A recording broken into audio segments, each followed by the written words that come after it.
દાહોદમાં ભાજપનું પ્રચાર સંમેલન વિકાસમાંથી એકજૂથ થવા અપીલ। દાહોદ જિલ્લામાં આવેલ સુખસર તાલુકાની નર્સિંગ કોલેજ ખાતે ભારતીય જનતા પાર્ટી દ્વારા તાલુકા પંચાયત અને જિલ્લા પંચાયતની બેઠકો માટે પ્રચાર સંમેલનનું આયોજન કરવામાં આવ્યું હતું। આ સંમેલનમાં ભોજીલા તાલુકા પંચાયત બેઠકના ઉમેદવાર પરમાર હિતેશભાઈ ભરતભાઈ તથા સાગડાપાડા જિલ્લા પંચાયત બેઠકના ઉમેદવાર કટારા નંદાબેન રમેશભાઈ ઉપસ્થિત રહ્યા હતા। આ કાર્યક્રમમાં રાજ્ય કક્ષાના મંત્રી રમેશભાઈ કટારા વિશેષ ઉપસ્થિતિ રહ્યા હતા।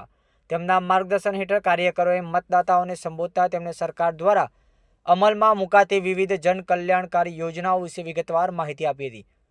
તેમણે જણાવ્યું હતું કે કેન્દ્ર અને રાજ્ય બંને સ્તરે ભાજપની સરકાર કાર્યરત હોવાથી વિકાસના કાર્યો ઝડપથી આગળ વધી રહ્યા છે। રમેશભાઈ કટારાએ ઉપસ્થિત લોકોને અપીલ કરતા જણાવ્યું હતું કે વડાપ્રધાન નરેન્દ્રભાઈ મોદી સાથે રહીને દેશ અને રાજ્યના વિકાસને વધુ ગતિ આપવાની જરૂર છે। તેમણે સૌને ભાજપના ઉમેદવારને વિજયી બનાવવા માટે એકજૂથ થઈ કાર્ય કરવા અપીલ કરી હતી।